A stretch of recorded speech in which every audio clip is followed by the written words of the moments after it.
All right. Hello, how are you, Ashley? Hi, how's things? Oh my gosh, I'm doing well. How are things in Ireland? Um, we, well, we are still in lockdown. Yeah. We've been in lockdown for 2 months now. Okay, I So, think that's about the same for us. yeah, So, yeah, it's from like early March. oh my, yeah, we got shut down like 3 days before my birthday. So I think it was March 13th. And we're still not, well, different parts of the country in America are opening up, but in Michigan, where I'm from, we're not. So I feel your pain. How are you keeping yourself sane, going, mentally happy and healthy, or trying? Definitely trying. Yeah. No, I'm doing pretty good. I am still fit to work because I work from home anyway. Okay. Yeah. So I'm still working my Monday to Friday, 9 to 5. Probably a little maybe like slower pace than normal because I don't have like all the events and stuff. Right. So yeah, I'm definitely grateful that I can still work because it keeps me busy during the day. So I still only have like my weekends where I can't really do anything or I'm sitting about like I'm entertaining myself. But no, pretty good. Me, my mom, my brother, and my mom's partner, we're all at home here. We're doing like DIY projects and home improvement. And if anybody has seen, I was laying concrete last week. I have been told that I'm building a wall this weekend. Oh, okay. I don't know Wow. if this wall's supposed to like stay up for a long period of time because Yeah. I can't even build an IKEA flat pack. Don't even get me started with that. That's Good. a Okay, whole other so topic. no, exactly. I feel you on that. I'm good with creativity, but not with building things. So we all have our strengths. But I know that you and I were both a little nervous because this is my first podcast. I listen to them all the time, but I've never hosted one. Mm-hmm. And you are also a little nervous. So I'm going to do some icebreakers before we get into the hard stuff. But you and I talk about Huntington's all the time. So I don't really know if it's technically hard. But anyway, okay. I have to ask. In America, I feel like more people prefer coffee over tea. Granted, I love both, but I was researching things about Ireland and it said that like 85% of Ireland prefers tea over coffee. So what is your take on that? Are you an outlier or do you fall into the yes, I love tea? Okay, so my family and friends think I landed on a spaceship because I drink neither. What? And it Oh is, you are 100% right. In Ireland and the north of Ireland, tea, tea, tea. yep. If somebody gets bad news, cup of tea. If somebody gets Yeah. good news, cup of tea. Okay. If there has to be like a decision made, we'll do it over a cup of tea. So it's definitely like it's a British Irish thing. Cup of tea, Yeah. cup of tea. Okay. And like we have like a teapot. We have like we're it's legit, like it's a thing. Like I think I should probably count someday the amount of cups of tea my mother drinks Yeah. because it's a lot. But I actually drink neither. So it's really awkward because you would like be like texting a friend and you're like, hey, wanna go for coffee? You don't Right. drink You're like, coffee. Or you go to visit somebody and it's like cup of tea. And I'm like, right, right. can I have a glass of water? There is nothing wrong with being that girl. I think I have a caffeine problem. I like coffee in the morning, but then throughout the day or before I go to bed, I like tea because I Mhm. have non-caffeinated tea. But yeah, I'm really down the middle when it comes down to my preference for the day. That's But yet interesting. I still like, like the super cute. I'm trying to see, do I have one sitting in my office? The super cute like coffee mugs, like for like Yes. to take in your car or Yeah. whatever. I still have loads of those, but I don't actually drink tea or coffee. I just put juice in them. So like over here, I know because I spend like a lot of time in America. I don't Uh-huh. think you guys have it, but we have this thing called diluting juice. And I don't it's think so. like you get it in like a bottle, you buy it in every grocery store, gas station, you buy it everywhere. And you put like about this much into your glass and then you top it up with water. And it's just like, it's a non-fizzy, like cordial diluted juice. I don't know how to explain it, but like we literally, as like Irish, Northern Irish people, live off this stuff. Like there is constantly a jug pre-made in my fridge at all times. Like the only way I could explain it is, you know, the stuff that you get over there, and it's like the powder is like iced tea and stuff, and you put it in and you add water. It's like that, only it's not a powder. It's like a thick, not a thick liquid, but a very strong liquid. So it is like you wouldn't be drinking it on its own. But yeah, we live off it. That's an empty glass nearly, but I have my water, but it's nothing special. Instead of, if I'm like sick or yeah. So like if I'm sick or I have a sore throat or something like that, it's instead of adding cold water to it, I'll add hot water. Yeah. And then it's like a nice warm drink. So that's why I have like all these like travel mugs, because I drink like hot juice. Oh my gosh. Okay, well, if I ever come to Ireland, I will try it.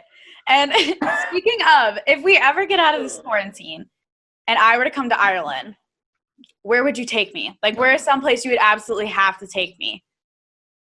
And it doesn't have to be a tourist attraction. It could be something that you think is amazing that doesn't get any credit. I put you on the spot. You're like, that's so hard. I mean, there's awesome tourist attractions here. So like the Guinness factory, her, Giant's Causeway in Northern Ireland. You know, there's awesome tourist sites and stuff, you know. But it'd probably be like if you came to visit or something, I'd probably be like, let's grab the speedboat, let's go up to the lake, let's go camping, let's go to like the typical little like Northern Irish pub where there's somebody in the corner playing music, there's an open fire, everything's old, everything's covered in dust, but it's really authentic and you love it and you feel like you're sitting in your living room. And yeah, I'd probably do something like that and like just spend the day out on the lake, beautiful sunshine, and all you can see is like green fields and green countryside. Because that to me, like when I get off the plane from somewhere like America or something, and like I'm driving home from the airport or mum has lifted me from the airport, I'm like out the window, just look at the green fields, it's so pretty, you know. It's pretty much. Or I'd bring you to my grandfather's farm and be like, look at this farm, look at these cows. Yeah. I'm such a crap tour guide.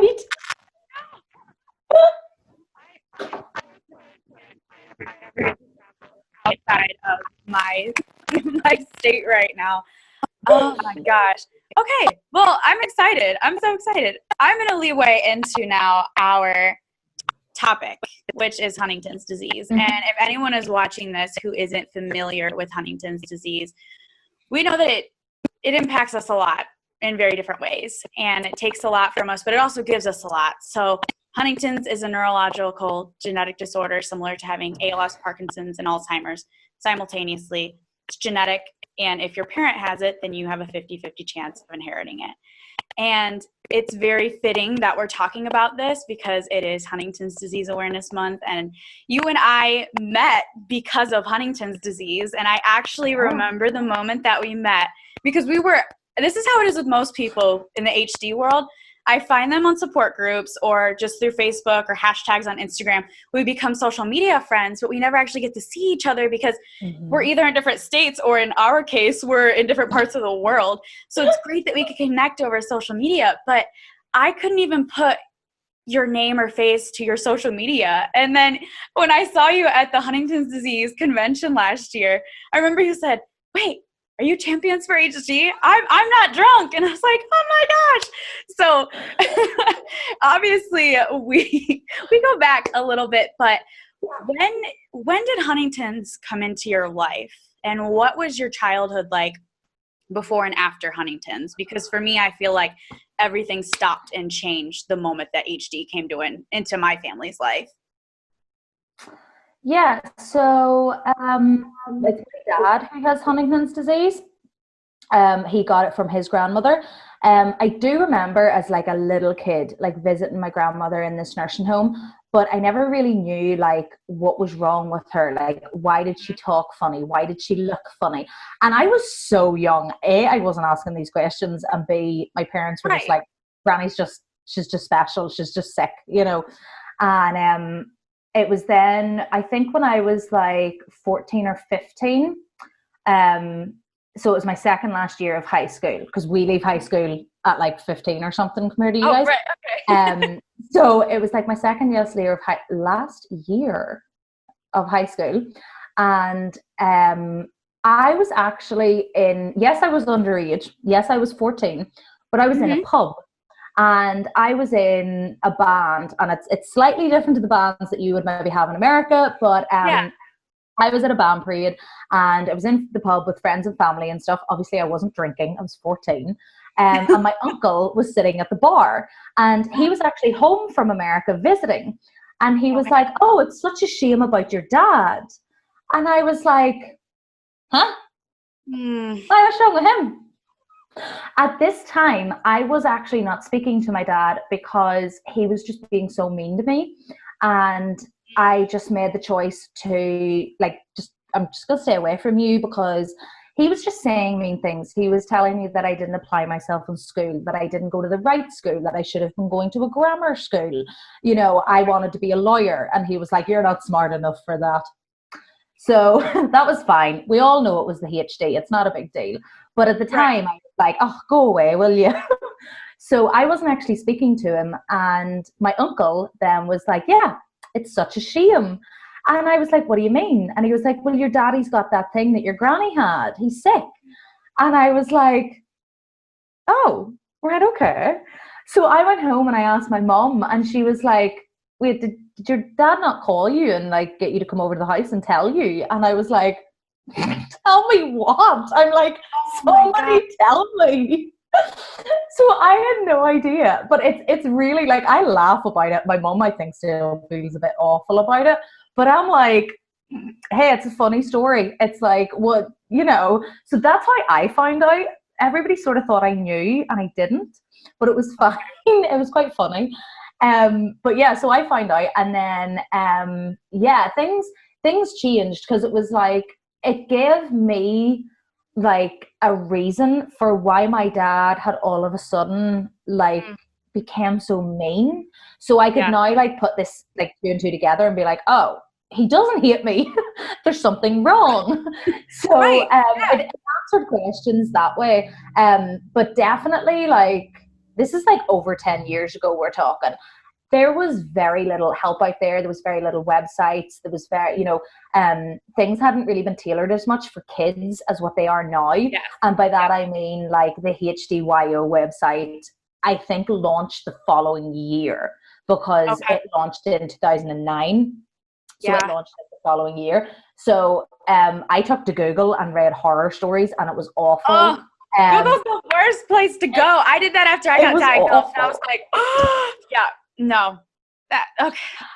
Yeah, it was awful. So things just like, I feel like the next like 10 years was a blur. So that was like, I was like 14, just, maybe just turned 15. I can't even think. But yeah, so I done then like a year or two in high school. My school like put me in with a school counsellor, and the local HD charity here in Northern Ireland, they have a support worker. Well, he is now since left, but the support worker was involved with me and my family. And then I started, like, I done my first fundraiser when I was like 16, and I was obsessed. Like, this fundraiser had to be perfect. And when it was over, I was like, what do I do now? Like, that was what I was working towards. Yeah. So it was just like stages that went through. And then from the age of 17, full-time care, dad needed help. My brother and I stepped up. I done a couple of years just myself, because it didn't really take two of us. And then my brother stepped in, but we had care assistants, we had social workers. He needed, people to cook for him, clean for him, do his shopping. He went downhill quite quickly, because, like, keeping in mind, he was diagnosed when he was 40, and maybe 3 years later, he needed care. Oh, it's crazy how quickly. He was quite symptomatic. That's what explained the sort of like the mean behavior, you know. So he was quite symptomatic when he actually did get tested. Okay, I have so many, my brain is going in so many places because when you'd say things, I go, oh my gosh, yes, yes, yes. Like, I feel like everyone's HD story, the best quote I've heard from one of my friends who his wife has HD, he says, HD is like a snowflake. Everyone is similar, but each has its own identity and little nuances that makes it different. And that's how I think of HD, because when people tell their story, I'll go, yes, that's what we went through, or that's how I felt. But then there's those little slight details that make everyone's story unique. So when you were in that pub and you were told that your dad was sick, did you know that it was HD and what that was, or did you just know that there was something in your family? I had no idea. You could have told me that he had a cold. Yes. Like, okay. I had no clue what any of this meant. I was like, what's that? Like, no idea. Had never heard of it before. That's how it starts for all of us. Okay. Like, So no idea. And you said, so are your parents separated, divorced? yeah, so my parents, they separated, well, they separated and then they got back together and then separated again. But my parents have been separated since I was like, I don't know, like 4 years old. But like, Okay. it's the normal for us. Like, we grew up with mom and dad side by side. Every piano exam, every school play, every birthday party, they were there. They had a great relationship. Even when like they met other people, they still, you know, they still like helped each other out or supported each other. You know, my mum has, like, she's divorced my dad, and yet she probably has done more over the last 10 years than what I could ever thank her for, because I don't think my brother and I could have got through it. And her fiance is so understanding. Like, if we need mum to come to a meeting or to come into the nursing home with us, he never says a thing. He's like, the man's sick, the kids need help, you know. That makes me so happy because my parents got divorced when I was around 5. And I think a lot of the reasoning behind that was because of my dad's tendencies because of the HD. Because when you said I didn't talk to my dad for a period of time, I went through a period of time like that. My dad and I was my daddy's girl when I was little. And then once he started getting sick, and again, you said something on your blog, which we'll talk about your blog in just a little bit because I'm obsessed with it. But I read on there that you said HD is a silent disease. And it really is, because so much goes on cognitively and just behavioral wise before you ever see the physical decay. So talking about that toxic relationship at some point in time, I went through that with my own father, where we were as thick as thieves, and then he started changing and he started becoming hateful, spiteful. And they were characteristics that he was displaying in his marriage with my mother before they got divorced, and in his previous marriage with my stepmother before they got divorced. But I hadn't picked up on it until I was in about middle school, high school. And that's when he started becoming verbally abusive, physically abusive, and was arrested multiple times. And there was a period of my life where I was like, I'm cutting you out. I'm going to college. I'm not going to talk to you. And as soon as I found out, it was my freshman year of college, about Huntington's, it changed my perspective. And when you said it gave me clarity on why my dad did those things, to me, that was very therapeutic, because I grew up saying, like, I have daddy issues, and I'll tell anyone. I tell my therapist every day from the time I was 5 until now, I have daddy issues. But that helped me really have clarity in working those issues out. And it helps me care for him now, because I feel like you never want to have a moment where someone goes too soon, whether they have HD or not, and you didn't mend a relationship that maybe meant something to you. So that makes me so happy that you've been able to find that clarity in your relationship with your own father. Oh, definitely. And that's like, over here, like, we're like the farming country, you know, everybody knows everybody. We're all like farmers, or in some ways, so, like, I have cows in the field behind my house, you know, we're very close knit communities, you know.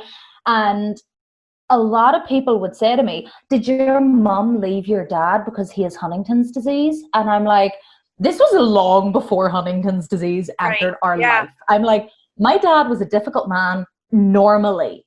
I'm like, whatever reason their marriage ended, I'm like, it had nothing to do with HD. If it did, my mum would have nothing to do with him like since then, whereas she's done the complete opposite. She's probably done as much as what a wife would do or whatever. But it's definitely, for me, like getting that sort of like, oh, this is symptoms of the disease. This disease causes this. This is why he's doing this. It was just like, you put it behind you and you would go on ahead, because if Ryan and I didn't look after dad for the 10 years at home, yes, he has siblings, but they had their own families. They lived like, one lived an hour this way, another lived an hour away this way. So if we didn't do it, who was going to do it?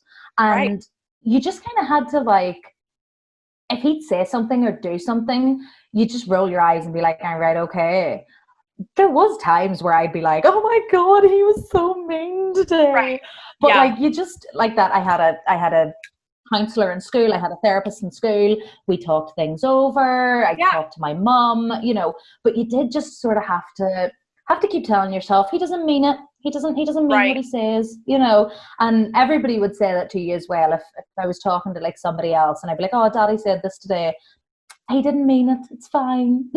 Yeah. So yeah, you just kind of had to get on with it, because he needed us, you know. And I just keep remembering like the good times. I was daddy's little girl, like hugely. I got a mini moto one Christmas. I got like the most unreal playhouse for like our garden.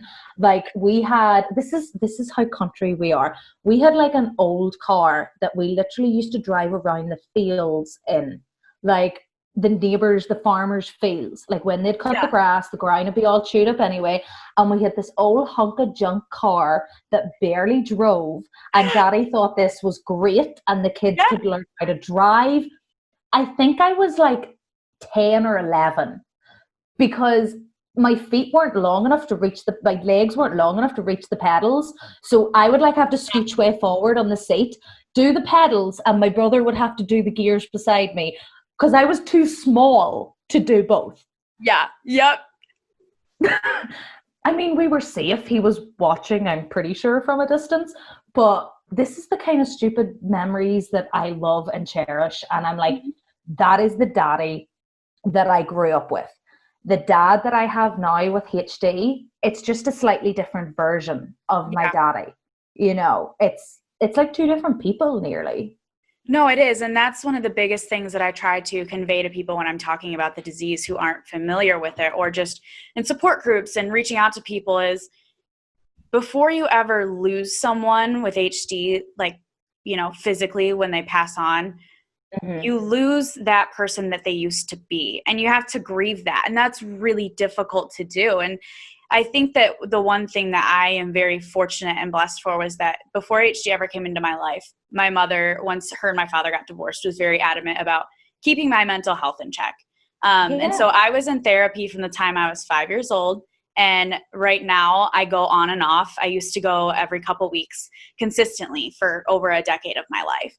And when HD came into my life, it was very therapeutic to just talk it out. And whether it's in a support group or with a therapist or going online to private Facebook groups, having someone who you can just vent to, because there's so many things. I'm a perfectionist and I like to try and have a reason for everything. So when HD came into my life, I was like, okay, well, what's the puzzle piece to this? And why did dad do this? And why is my sister starting to get like this? And you know, trying to figure out my own puzzle piece. Do I have it? Why am I doing that? And getting to the point where I could just let go and accept that this is a part of the process. But it's not easy, because there's still days where I have to really just let myself process, but not get consumed with the battles that go on internally.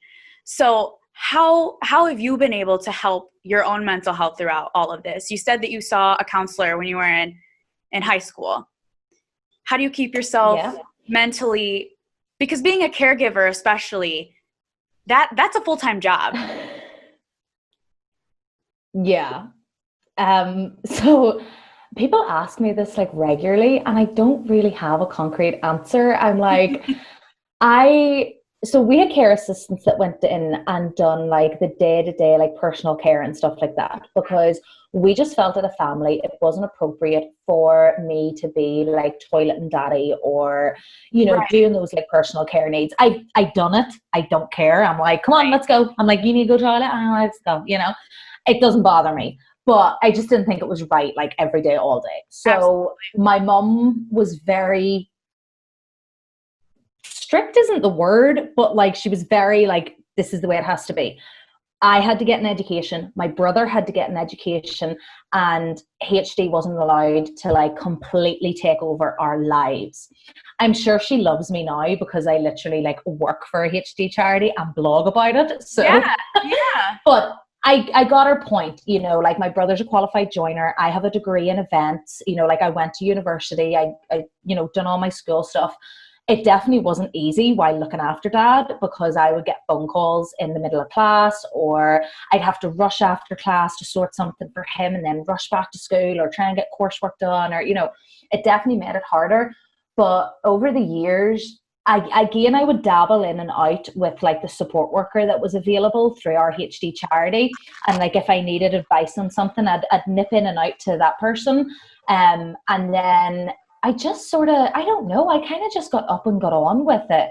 And then it was about 3 years ago, I crashed, and I crashed incredibly hard. My brother rang my local doctor, like my GP, and was like, my sister's broken. And the doctor was like, Ryan, what do you mean? How is she broken? Physically, And he was like, mentally. she's broken. There's something wrong. He was like, she's broken. So the doctor was actually going out to see dad, and me and Ryan had to be there. So I'm walking the doctor out to her car because it was at his house, the visit. And she taps me in the shoulder and she's like, I'll see you in my office in 10 minutes. I was like, okay. Never got a doctor's appointment this quick. So I go into the doctor's office and she just looks at me and she's like, how are you doing? I absolutely lost my shit, started hysterically crying. I was like, I can't do it anymore. He is so much hard work. I'm drowning in university. I can't do it. I can't go on. My life is over. Oh my God, me being dramatic. So she put me on antidepressants, and there was other issues going on. My brother and I were getting, I'm going to use the word attacked by somebody who should have been actually looking out for us. So like a professional, so that was like not helping. That's what fueled this, because like I was getting accused of lying. I was getting accused of not like, doing what I said I was doing, not looking after him properly. Like she pretty much belittled close to 10 years of my life. And this About your care for your dad? Yeah, like how much can you be doing? You're up at university. Your university's over an hour away. How much can you be doing? So this just floored me. But with the support of my brother, my mom, my friends, my ex-boyfriend, I managed to pull myself up again. But when I was in that dark place, and I want to say it lasted for like a month, and then I slowly, gradually started to be like, no, you know what? This isn't going to beat me. I am not letting this beat me. I am stronger than this. No, it's not happening. And it was a case of like my friends and family, they would listen to me cry and they would, comfort me and hug me. And then it would literally be a case of I would go home from work and get straight into bed. And I lived with my boyfriend at the time, and he would come home, find me in bed and be like, get up right now, get downstairs, we're going here, we're going to see my parents, we're going to the shop, he would make some excuse that we were going to do this. And it was a mixture of tough love and proper like, oh my dear, are you okay? So it was like a mixture of both. And then obviously the medication helped. I was popping helping pills, so I'd say that helped. But I came off the antidepressants very quickly because I was like, I can do this on my own, and I had the support there to do it. So I picked myself up, and to be honest, I'd say I'm actually probably stronger than what I was, because I'm a lot more aware now of what I need to do to keep myself afloat. I know because I work HD and I blog about it and I live it. Oh yeah. It's like I need to be careful. I need to be balanced. So like I go away for the weekends, I take holidays, I, go shopping with my mom for the day. Yeah. If I'm not working, I'm doing something fun. It doesn't always have to cost money, but I am doing something fun. I'm doing something to make memories. It's a mixture of things. So it is, whether it's going shopping, going for a drive, even like silly things like getting takeout at the weekend. Hey, you know what? Let's get a Chinese. That speaks to my heart. Food speaks to my heart. I get in trouble with that. That makes me so, I resonate with you so much, because I think in life, again, regardless of HD or not, everyone hits a hard point. And whether they consider it rock bottom or not, you really in that moment feel like everything is falling apart. But when you are able to reflect back on that, whether it's a month later, a year later, 2 years later, you can see growth. And like you said, you can understand what your mind, body, and soul need to flourish and to give yourself time to be down. Because I am one of those people where I think it's partly because of the way I grew up with HD. It's always, and even before I knew it was HD, be strong, be smiley, be happy. And even after I got diagnosed, I repressed everything. And people be like, you're so bubbly and happy. And obviously I'm so blessed and grateful for every day. I am happy to have every day. But that doesn't mean every day I feel good or I'm not grieving something. And so when they would ask me that, I would go, but you don't know the low points I hit that made me appreciate this high point. Because my sophomore year of college was when my dad had gotten diagnosed, my sister had gotten diagnosed with juvenile Huntington's, and I was in the process of waiting. I started the testing and waited until I came home, so like 9 months before I got the result, because my mom was so worried about my mental health. And it completely plummeted, and it got to the point where I didn't know this at the time, but now that I've come out of it, my mom told me that my roommate at the time had called her and told her, you might have to come get Shelby from school because she's not doing well. And I really care about her. But everything I did was, is this HD, or how's my dad doing? And I get calls about him being arrested for domestic violence again, or my sister's in the hospital because she can't swallow food anymore and they're trying to figure out if she needs a feeding tube. And so honestly, aside from the therapy I was going in and out of, just having people around me, like you said, that's the most important part. Is just, even if they say nothing at all, because I have people like you who get it because they've had HD. And I also have friends and loved ones who maybe don't get it. But when I just want to cry, or I just need to say, today kind of sucks, and this is why, they'll just sit and say nothing and just let me vent, or give me enough to keep me going. But keeping people in your circle who truly lift you up. And I think that as we get older and we go through stuff like this, we reel out the toxic people real fast. Because I'm like, I already have enough going on in my life that I'm like, pressure I'm putting on myself. But with the world and everything going on and having HD in my life, I don't need to have toxicity. I need positivity and people who are going to be real and authentic with me, And I also love that you said when you found out about HD, you said your mom didn't want everything to fall apart because of HD. And I think that that's so incredibly important to emphasize, because when I decided to get tested, they said, are you going to put your life on hold if you get a positive diagnosis?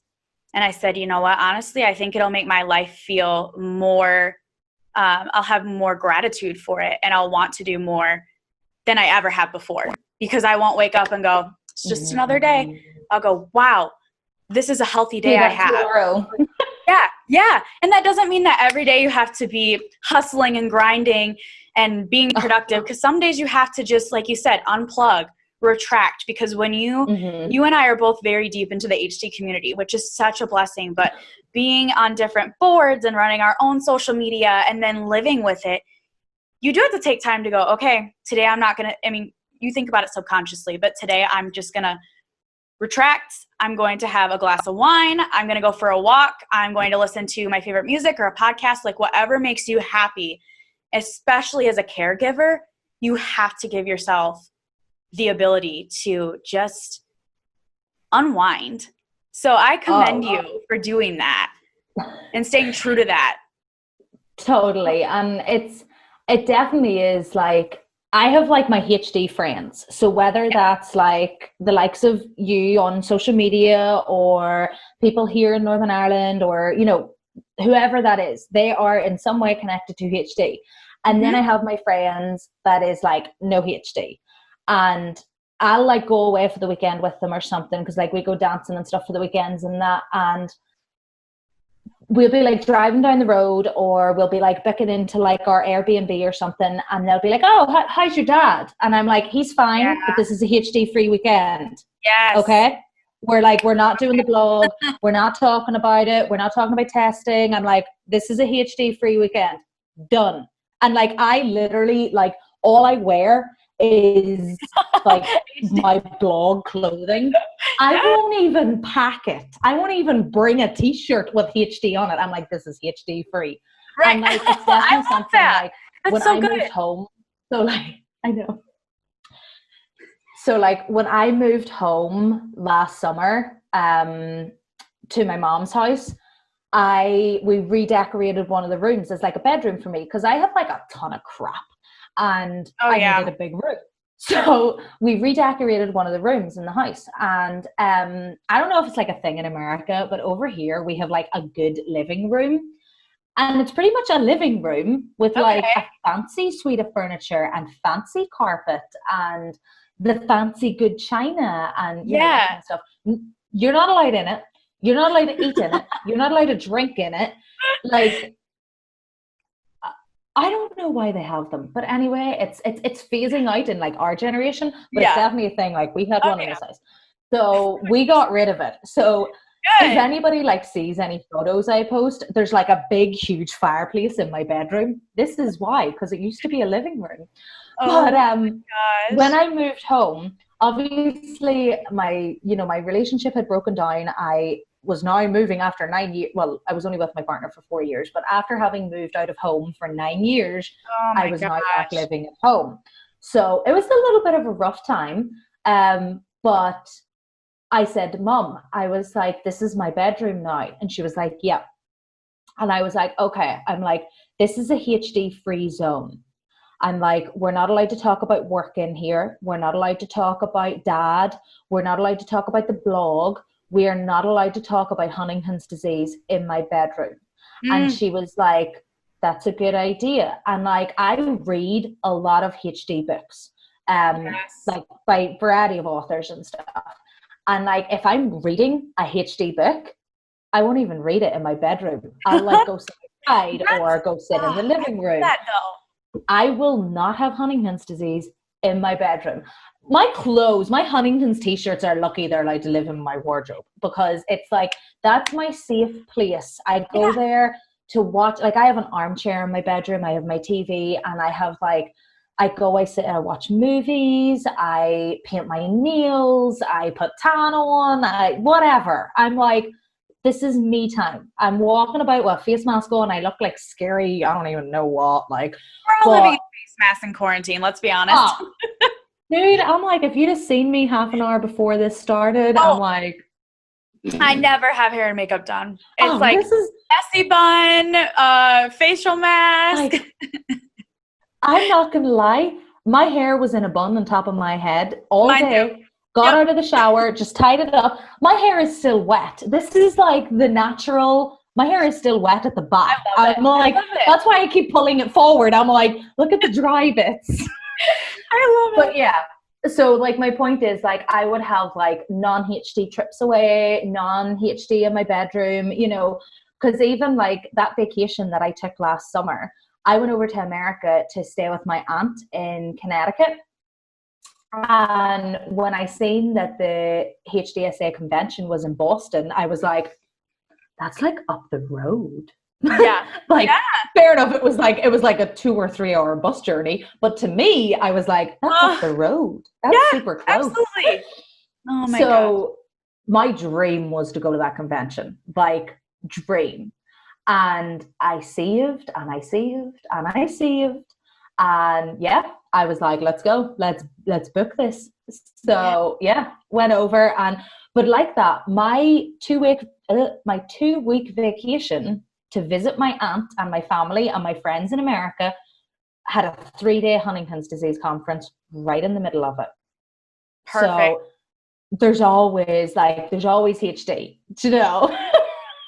Oh yeah.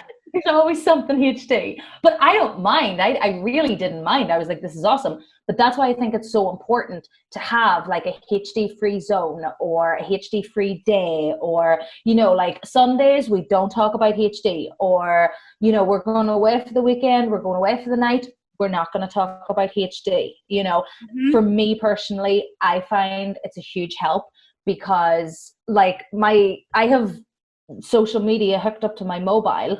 Yes. So I can never get away from the blog, Instagram, Facebook, website. So it's always there, you know. So that's why I think it's definitely important for me to have like my HD free time. Snaps and claps to you, because my whole life I've been trying to set boundaries because I'm a people pleaser. But especially with HD, it's just finding that balance, and especially with everything going in my life after losing my sister and everything, like setting those boundaries where I'm going to talk, I'm going to vent, and then we're just going to unplug, because it can be overwhelming to do, because you're always thinking about it. But it's so important to set boundaries. But when you're not setting boundaries, let's talk about your incredible blog. So I actually love, I could not think of a better name, because I tell people all the time that one of the biggest misconceptions with Huntington's is people who are very far into their progression, who are showing symptoms of weird cognitive behavior, or who are slurring their words, are not able to walk correctly. They look like they're drunk. They look like they're on drugs. And I've gone into police departments before and given them education tools about because my dad was getting arrested and they didn't understand. So when you said, you know, I'm not drunk, I said that is so on point with what HD is, because it's a disease and it's saying, hey, we have a face, this is what it may seem, but underneath, this is what we're battling. So when did you start the blog? What was your inspiration? I mean, obviously Huntington's, but where did you come up with that name? So, oh, by the way, try being from the island of Ireland and, you know, getting accused of being drunk. Like, we're meant to always be drunk. We're meant to be the biggest drinkers of the world, you know. So, like, we're so that's a bad joke. So it was back in 2016.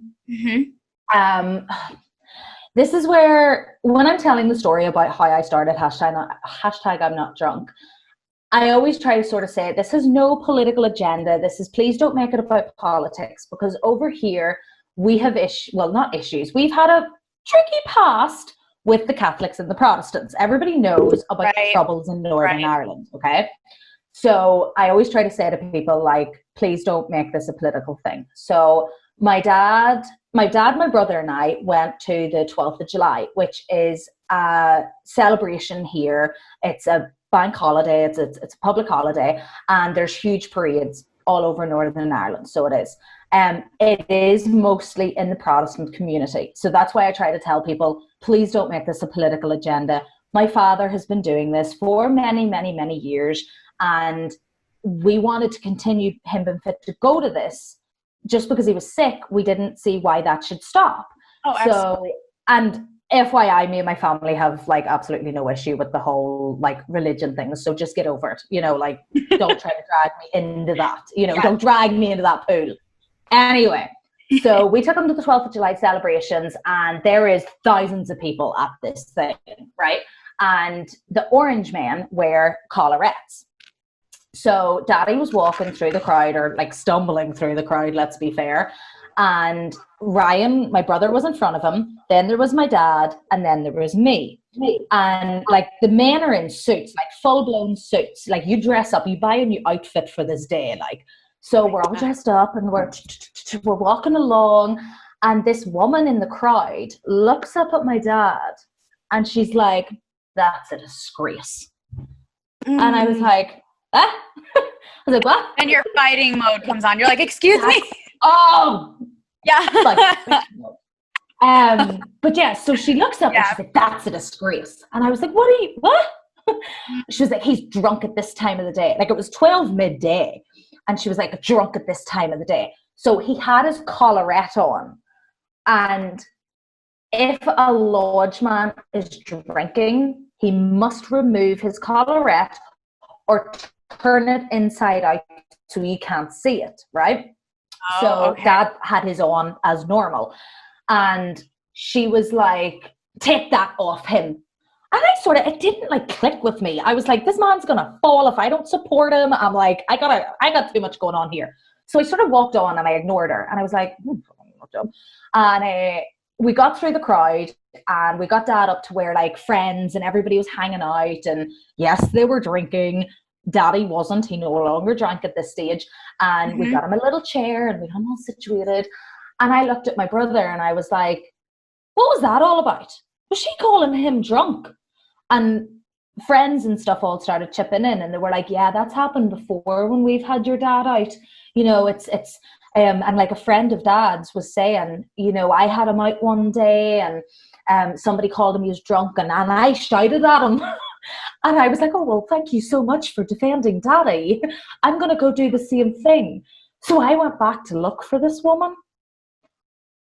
I didn't find her, thank God, because I think I would have took the head off her. Like she publicly humiliated him. I'm not even joking. There must have been 100 people standing in this crowd that we were trying to get through, and everyone could hear her. She was shouting. And so we enjoyed the rest of her day. We ignored. We were like, no, whatever. She was an idiot, you know. And I got home that night and I went on to Facebook, and like this was 2016. Keeping in mind, Facebook was like social media was a big thing, but I was crap at it. And I went on to Facebook and I was like, had such a great day at the 12th of July with Daddy. Here's some lovely pictures. This is what we done. This is what I ate. This is everything, you know. And at the bottom, I was like, and I said about what had happened. I was like, I'm not going to rant about it, but I was like, to the lady who publicly humiliated my father, he has Huntington's disease, and I think you should maybe like not jump to conclusions so quickly when you see someone. So I put at the bottom of it, hashtag I'm not drunk. And at the time I worked in, this is how I was born. So at the time I worked with a lady and we were super close. And I was giving off one day about like just everything in general. And she was like, well, you're not going to change anything by giving off to me. Why don't you do something about it? And I was like, ooh, got your knickers in a twist, have you? Right? But it really, I was like, wait, you're so true. I'm like, bitching to you is not going to educate people. It's not going to get rid of the stigma. It's not going to help people coming behind me in the similar journey.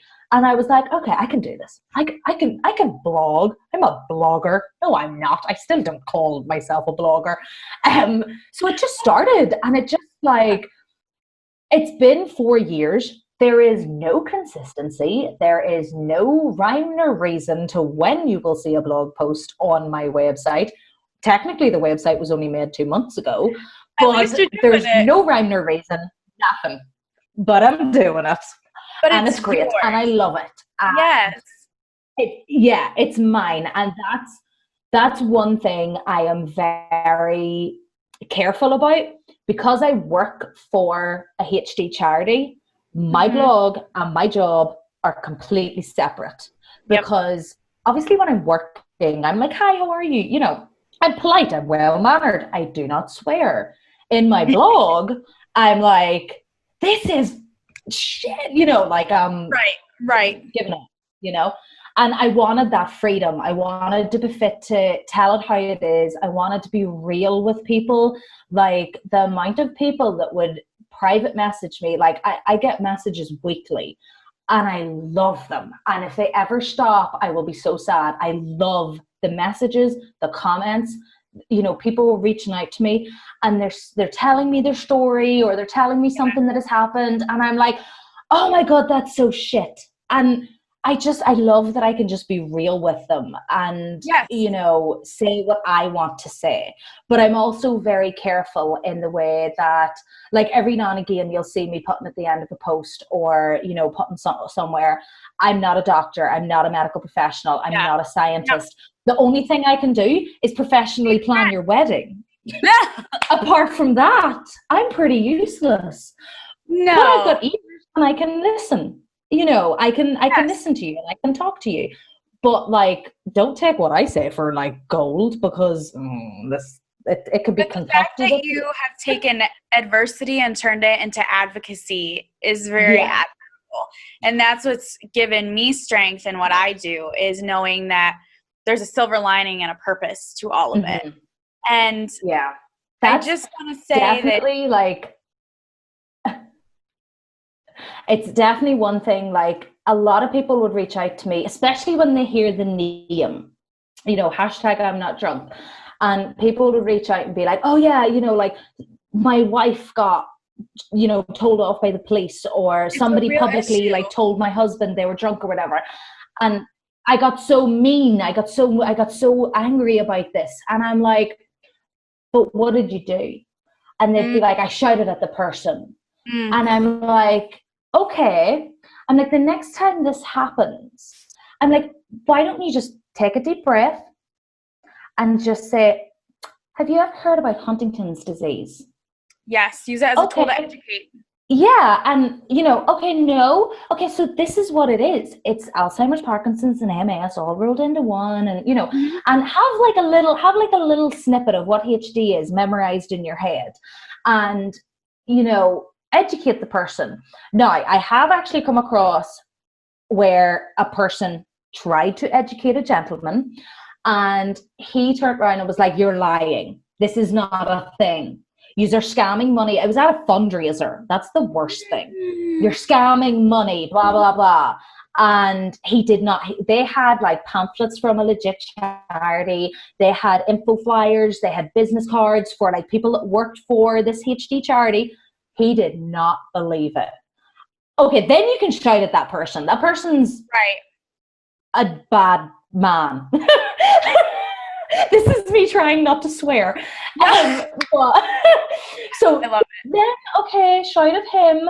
But I think it's definitely one thing I try to encourage people to do through the blog is take a deep breath, scream into your pillow when you get home, but try to educate this person. Try to be like, oh, well, actually, this is what it is.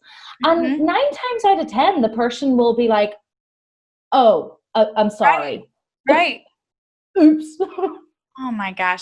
You are absolutely incredible. I am so happy that we got to talk kind of face to face, virtually. I know. And thank you for what you do for the HD community, because I truly believe that without the advocacy of everyone, we wouldn't be as far as we are today. So if people want to check out Ashley and her incredible website, her blog, her social media, you can follow her at I'm Not Drunk lifestyle blog, and you'll find all her incredible posts and commentary, and you'll fall in love with her just like the rest of us have.